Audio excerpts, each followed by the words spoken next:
Unleash the power of knowledge and connect with the heartbeat of the African diaspora. Download our African Diaspora News Channel app now on Google Play and Apple App Store. Stay informed with authentic and diverse perspectives, breaking news, and cultural insights. Immerse yourself in a community that celebrates unity, resilience, and progress. Experience the vibrancy of the diaspora at your fingertips. Don't miss out. Empower your perspective today. Search African Diaspora News Channel and join the conversation.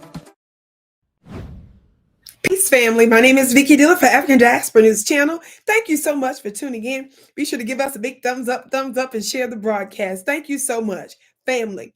I want you to watch this brief clip of this former advisor, we should say, of Joe Biden, political advisor, this Black woman, who was on the Breakfast Club recently. Her name is Alencia Johnson. I want you to watch this brief clip, this segment between her and Charlamagne the God. Watch this. And that's the thing that I'm focused on right now. It's the people power. And we've conceded our power to these people that we've elected, not realizing that I pay taxes, so that means I pay your salary and you work for me. If people power wasn't so imperative, why did all these elected officials shut down those town halls? Because they didn't want to hear from their constituents. Because those loud voices are disruptive. And so, look, the Democrats got a lot to reckon with. It's the reason why I work for myself, so I can actually challenge them from the outside, because I think it is extremely, it's not just that it's too late, but it is harmful to communities who are dying because of what is happening. It's harmful to communities who have been fighting against these systems, and yet at the same time, they are the ones that folks constantly look to create the solutions. And so until the Democratic Party, just as much as we understand that, Republicans subscribe to white supremacy, in the Democratic Party, there are folks that need to understand that their positions of privilege, that they need to get up out of their seats. A real leader understands when they are in the way of progress. And I think until we really reckon with that, we're going to continue to see this fighting, and we will continue to lose in ways that, quite frankly, are killing so many of our communities. And I think you should talk to people who voted for Trump. And the reason I think you should is because then you'll understand the why. And I think that's where Democrats just simply failed. Fair. Yes. They didn't know, they couldn't understand the why. It's like, how could you vote for the, did you actually have a conversation with them to see how? Because a lot of it does just have to do with a lot of policies that they just didn't agree with. That's true. And let me clarify that. There are a lot of people with privilege and understanding exactly why they voted for Donald Trump, which is centered around race, that I do not like to engage with. But to your point, if I think about where I grew up, if I think about people who I may not talk to anymore, but high school, college, whatever it may be, they probably did vote for Donald Trump for whatever reason it may be. And so what is the conversation? Is it the economy? But then continue to ask all those questions. Yeah. Is it because you believe this trope that other people are taking your jobs, but the reality is it's these billionaires not paying you a fair wage? Like, what is it? I think it is important, but my frustration is what happens every cycle of, well, Democrats need to moderate our positions and placate to these phantom swing voters that are going to vote for a Black woman, when that's actually, again, back to my 90 million, we're over here trying to get these few 100,000, but there's all of these people left untouched, right? Flip the book over, Alencia. I'm flipping the book. I can't flip the table over. I'm flipping my book over. So yes. And thank you for clarifying that so I could expound upon that, because I don't want to go viral and it's like, she don't talk to the people and she don't know they vote Trump voters. Okay, do you see the delusion? Do you see the delusion where she looks polished and attractive and all that kind of stuff, but she was considered to be an advisor for Joe Biden?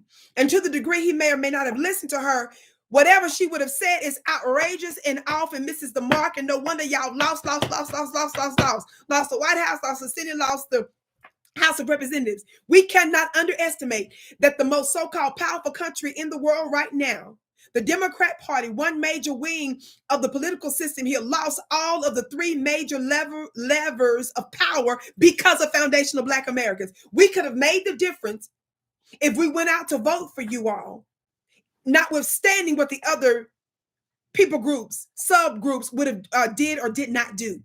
If your base came out the most loyal, voting bloc that you've had for these past 50, 60 years came out in full numbers for you, it didn't matter what the rest of the groups, how they would have voted or didn't vote this past election.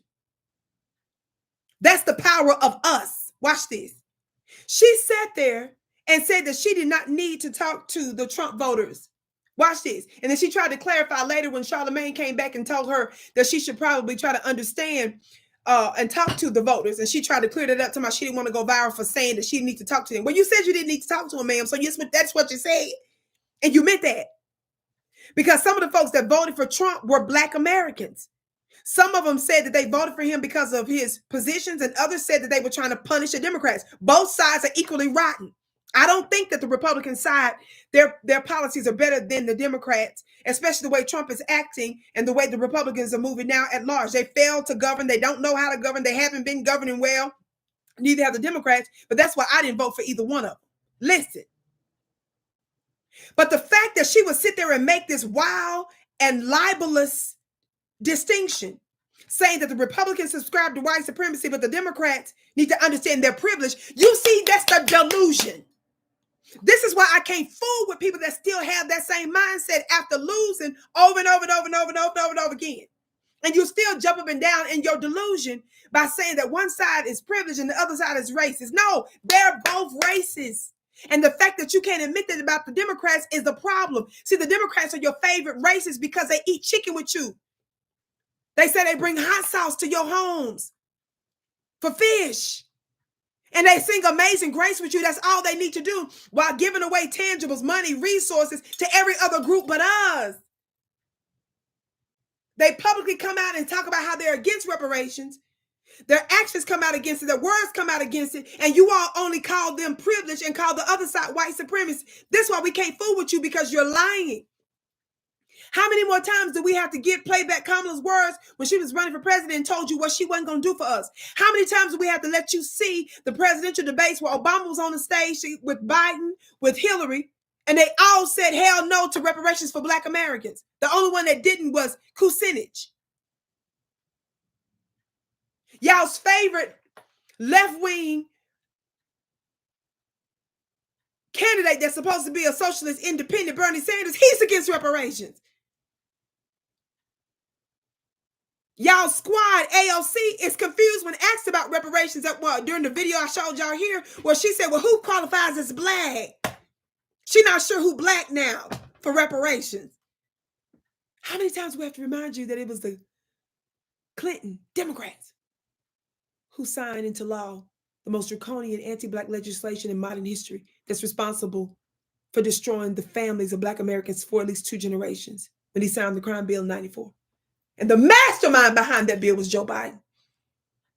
How many of you all know that when Obama ran, everybody objected to him choosing Joe Biden because they said that he was the most racist VP pick that Obama could have picked. And he intentionally chose him so that he could get white votes to vote for the Black man because they knew they had a strong racist Black man on the team.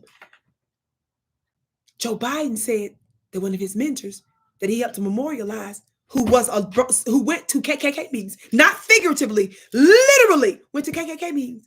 That was his mentor. That was among many others that he hung out with and was buddy-buddy because he's that. They are not any different on substantive policy, but we got to sit here and keep playing the game, and y'all keep referring to the Democrats. It's just privilege, and the other side is subscribing to white supremacy. That's why we can't fool with you, because you lying. And you have your favorite white supremacists. So we can't deal with people that's delusional. That's a nut job. Wally Wall nuts. Somebody put a nut in the chat. And Charlamagne is equally as problematic as the woman. He's pretending now because they lost so much. Remember? He was still fooling with the Democrats when we kept coming out saying, why are you still fooling with the Democrats, Charlamagne? Why are you still endorsing them, Charlamagne?